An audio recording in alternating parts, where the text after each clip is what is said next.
بسم الله الرحمن الرحيم الحمد لله والصلاة والسلام على رسول الله وعلى آله وأصحابه أجمعين. د الله تبارک وتعالى فضل او کرم سره نوې کتاب شروع کوو، فوائد مکیه. فوائد مکیه او زمن کې د کتاب کې حاشیه لیکل شوی دی په توضیحات المرضیه په نوم باندې.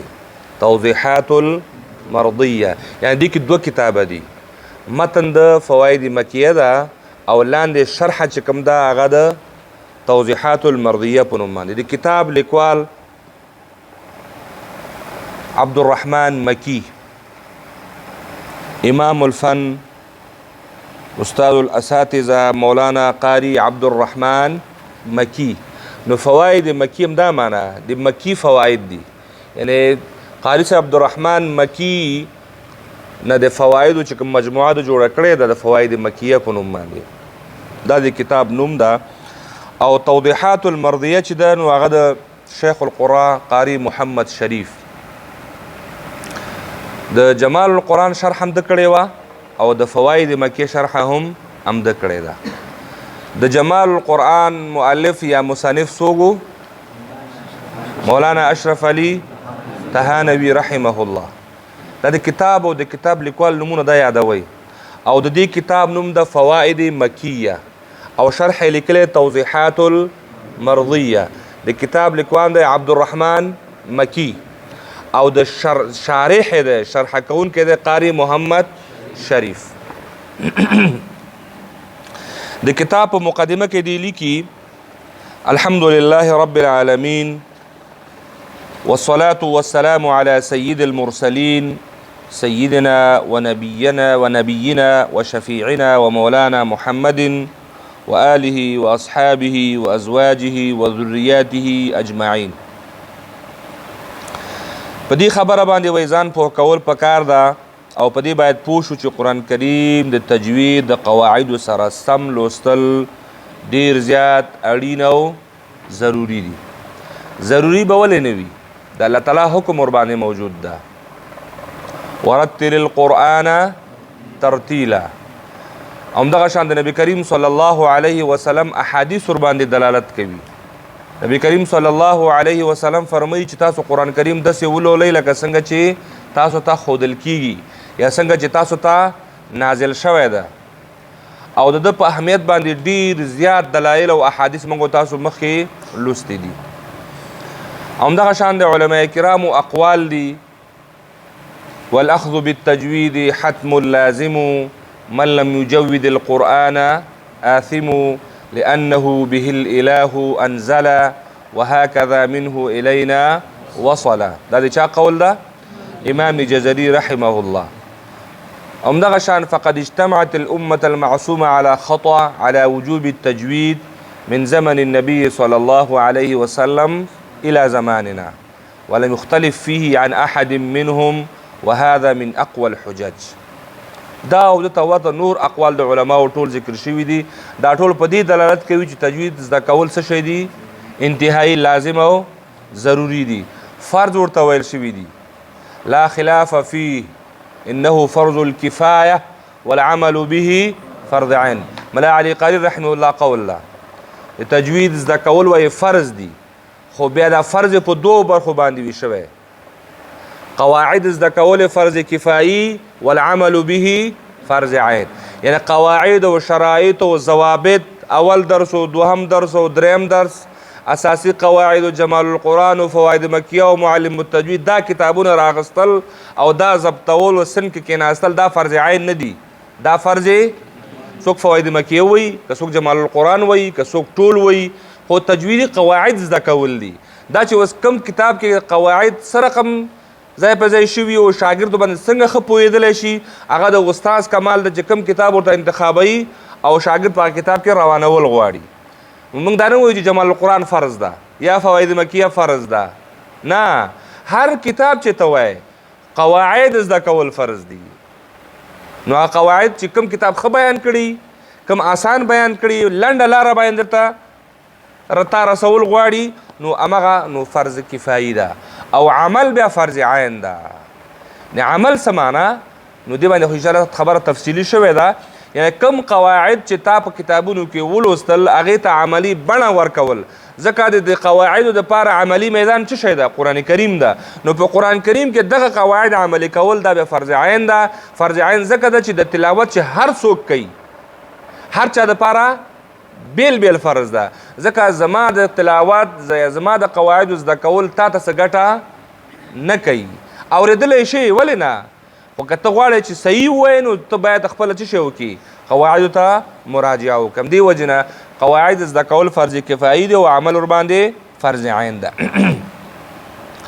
که چیرې دې ته توجه ونشي نو طبیعي خبره ده چې قرآن به څه شی وي؟ غلط وي.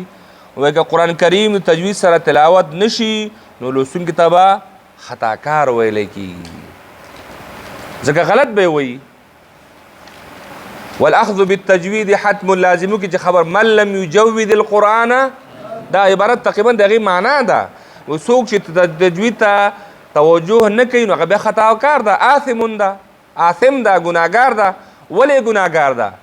وجه لأنه به الإله انزل وهكذا منه إلينا وصل.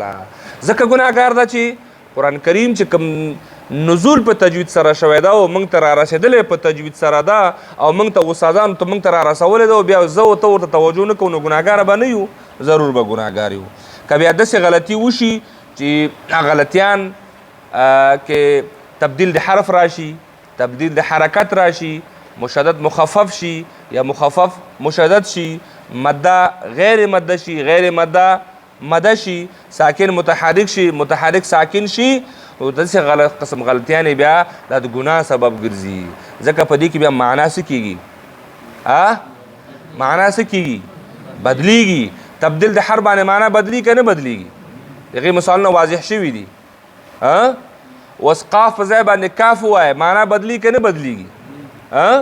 د حا په ځای باندې ها ووایه معنا بدلیږي که نه بدلیږي؟ سین په ځای باندې ثا ووایه او ثا په ځای باندې سین ووایه معنا بدلیږي که نه بدلیږي؟ اوس اسم او اثم، اوس اثم همدې د امام جزري په قول کې راغلی دا اوس څه معنا ورکوي؟ ګناه معنا ورکوي. که چېرته موږ ووایو چې والاخذ بالتجوید حتم لازم من لم یجود القرآن آثم،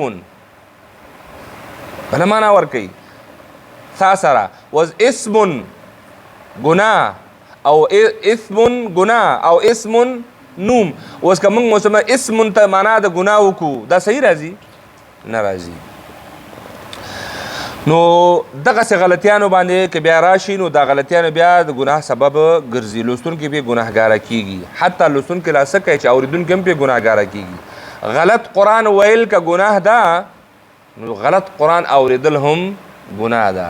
که ته پوهېږي چې دا قرآن غلط وایي نو د هغې اورېدل هم نه دی په کار، ځکه غلط یې وایي. که چېرته داسې غلطي وشي چې حرف د حرکت او سکون سره ثابت پاتې شي، فقط ځینې صفات یعنی دا په بره چې کوم حرکات په خپل ځای باندې وي، سکنات په خپل ځای باندې وي، حروف په خپل ځای باندې وي، صرف د تحسین حرف سره ارتباط لري چې هغه غیر ممیزه وي، که ادا نشنو بیا هم د تهدید او عقاب ویره پکې موجوده ده. یعنی صفات لازمه او د ترک په صورت کې خو لحن جلی ده او د ګناه سبب ده. او که صفات محسنه وي، محسنه، نو دلته هم وایي ویره موجوده چې الله تعالی موږ سره څه شی وکړي؟ محاسبه وکړي. او که نورو سره کوي که نه کوي خو تاسو سره به کوي. خبره ورسېدلې؟ قاری سره به محاسبه کېږي، عالم سره به محاسبه کېږي، امام سره به محاسبه کېږي. که یو عام انسان، یو عام سړی، یو عام شخص که کومې غلطیانې کوي هغې سره به الله تبارک وتعالی د نرمۍ معامله کوي. خو یو عالم سره، یو قاری سره، یو امام سره چې هغه د خلکو امامت کوي بیا هم قرآن غلط وایي، هغې سره الله تعالی د نرمۍ معامله نه کوي. خبره ورسېدلې؟ د فقهاو ټول کتابونه وګورئ، د امام دپاره چې کوم شرایط او کوم اصول وضع شوي دي په هغې کې بنیادي وصل اقرأ لیکلي دي. اقرأ چې ټولو کې بهترین قرآن لوستونکی وي. امام صاحب محترم که ته دغه ځان کې ته دغه ماده نشي راوستلی نو په مصله باندې مه ودرېږه، په جاینماز باندې مه ودرېږه، د خلکو منځونه مه خرابوه. د خلکو منځونه کېږي ځکه هغې خو تا پسې نیت تړلی دی. الله ته به جواب ته وایې، الله ته به جواب ته وایې. نو ځکه دلته دا خبره کوي چې تهدید او د عقاب ویره دا موجوده ده. نو زه ځکه زه وایم چې نو که نور سره نو که نورو ته عوامو ته به نه وي خو خواصو ته شته. ځکه دې امامت دپاره خو ته ګرځې، ته ځان د دې اهل ګڼې، او چې د دې اهل ګڼې باید اول دا اهلیت ځان کې څه شی کې پیدا کړي. که دا اهلیت په تا کې نه وي پیدا یې که او د هغې نه وروسته بیا دغه ځای ته. ځکه نن سبا که تاسو فکر وکړئ د دنیا په لحاظ سره هر کار دپاره خلوی دا مسلکي نه ده، غواړي که نه غواړي. اوس د کمپیوټر کار یو بس اعلان شوی وي هغې ته مولوي صاحب شیخ صاحب نه نیسي، وایي دا شی نه چې شیخ صاحب دی خو په کمپیوټر نه پوهېږي. هلته دی څه شی نه دی، مسلکي نه ده. نو بیا چې کله د ملا صاحب ځای راغی نو هلته بیا خلک کمپیوټر کار نه نیسي، هلته ملا صاحب په کار ده. د قاري صاحب ځای کې بس د ملا صاحب لاس ځای هر چا د خپل مسلک موافق باید شی وشي، کار ورته واله شي. یو څوک په ترجمه ښه پوهېږي، په تفسیر به ښه پوهېږي، هغې دپاره ترجمې او تفسیر ځای انتخابول پکار دي. یو څوک د قرآن کریم په الفاظو ښه پوهېږي، هغه د قرآن کریم د الفاظو ځای چې راغی نو هلته به کېږي. او په فقه کې هم دا مسایل بیان شوي دي. ګوره فقه کې وایي چې کله چې دی نو خلک رامنځته د قدري مسله ده، بیخي ابتدایي کتاب کې دا مسله ده. وایي څوک به مانځه ته مخ کېږي، وایي څوک چې ښه قرآن وایي. وایي که چېرته داسې کسان پکې وي چې دو درې پکې چې ټولو مثلا ښه قرآن ویلی بیا دې پکې وایي عالم وګوري، او که ټول عالمانو بیا دې پکې متقي پکې وګوري، او که ټول په تقوا کې په لیول کې برابر وو بیا دې وایي سن ته دې متوجه شي، کوم پکې مشري هغه د مخکې شي. اول خبره پکې چا ذکر شوې ده؟ د قرآن پکې ذکر شوی ده. څوک چې ښه قرآن وایي نو هغه د دې ډېر حقدار دی چې هغه څه وکړي. که یو سړی قاري وي، تقوا مو لري، علم مو لري، دیانت مو لري، خو بیا خو نور علی نور. او باید هم همداسې وي، او دا د قرآن کریم حق هم ده چې موږ ته د قرآن یادي او منځ کې د بېادبه یو. قرآن دې راته یادي، خلک راته د قرآن په نوم باندې آواز کوي، د قرآن په نوم باندې خلک موږ ته د احترام غږ کوي، او موږ کې د تقوا نه. دا ډېره بده خبره ده. موږ د دې ډېر حقدار یو چې باید تقوا د نور نه موږ کې زیات دی. موږ د الله تعالی د کتاب په نوم باندې خلک موږ ته غږ کوي، د الله د کتاب نوم زموږ د نوم سره لګېدلی ده. نو موږ د دې ډېر حقدار یو چې په موږ کې تقوا هم ډېره وي، په موږ کې دیانتداري هم ډېره وي، او په موږ کې چې دی نو د علم توجه هم پکې ډېره وي. نو په خپله به دا ټول زمینه سازي ده. دلته دا خبره کوي که څوک دا کار نه کوي نو د دې ویره شته چې دا د الله تعالی په گرفت کې راشي. او دا تاسو تجربو ثابته کړې ده. چا چې قرآن ته شا کړې ده که نه هغه په دې دنیا کې بیا چېرته د عزت ژوند نه ده لیدلی. تاسو پیژنئ ډېر خلک دي نوم پورې خلک هم اوس هم قاري نوم پسې استعمالیږي چې هغې د قرآن ته په سپکه کتلي دي، د قرآن هغه احکام یې په ځان باندې نه دي عملي کړي، د دنیا کې هم ذلیل شوي دي، او آخرت خو هسې هم پاتې ده. نو الله تعالی دې ورته ټولو ته هدایت وکړي. مخکینی ډول کوم غلطیانې چې دي هغې ته بیا لحن جلي ویلی کېږي، یعنې په کومو غلطیانو باندې چې معنا فاسدېږي، تبدیل د حرف راځي، تبدیل د حرکت راځي، ساکن متحرک کېږي، متحرک ساکن کېږي، مشدد مخفف کېږي، مخفف مشدد کېږي. صحیح شو. مده نه غیر مده جوړېږي، غیر مده نه مده جوړېږي. دغه قسم غلطیانو ته ویل کېږي لحن جلي. لحن جلي موږ تاسو عام تعریف داسې کړی و چې غټې غلطیانې وي، عامې غلطیانې وي، داسې غلطیانې وي چې عوام هم ورباندې پوهېږي. و د عین په ځای باندې حمزه وایي نو عوام پرې نه پوهېږي.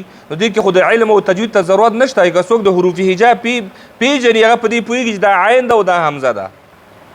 او که څوک حروف هجا پیژني هغه باندې پوهېږي چې دا ح ده او دا ها ده، یا دا زبر ده او دا زیر ده. په دې نه پوهېږي.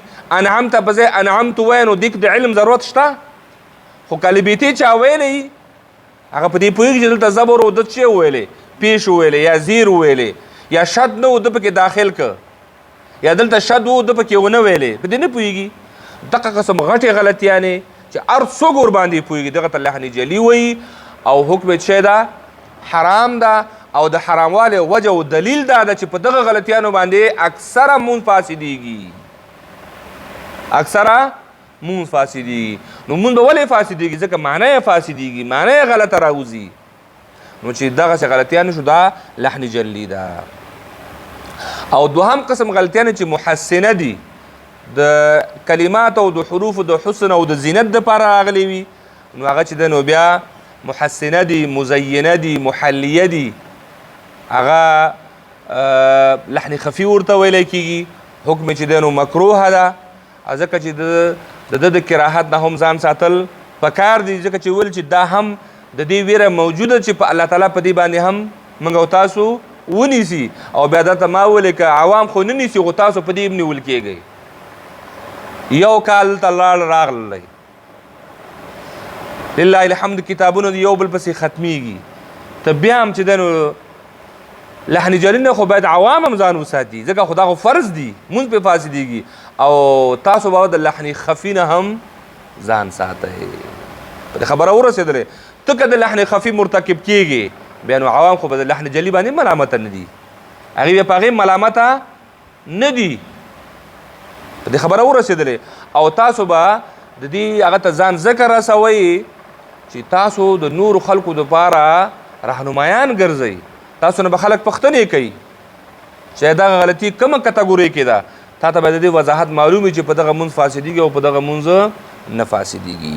نو دا د تجوید په اړه باندې چې دوه قسم غلطیانې راځي، او یو قسم ته لحن جلی او بل قسم لحن خفي ویلی کېږي. د تجوید معنا هر حرف د خپل مخرج نه سره د ټولو صفاتو ادا کول. څو حروف لرو موږ؟ 9.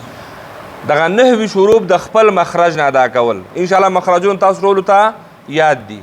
د مخرجونو سره سره د هغې صفاتو ته هم توجه کول، چې دا غټ ویل کوم حرف چې غټ ویلی کېږي، مستعلیه ده باید مستعلیه وویل شي، مطبقه ده باید مستعلیه مطبقه وویل شي، مستفله باید مستفله وویل شي، مجهوره باید مجهوره وویل شي، محموسه باید محموسه وویل شي، مثبته باید اثبات پکې څنګه شي؟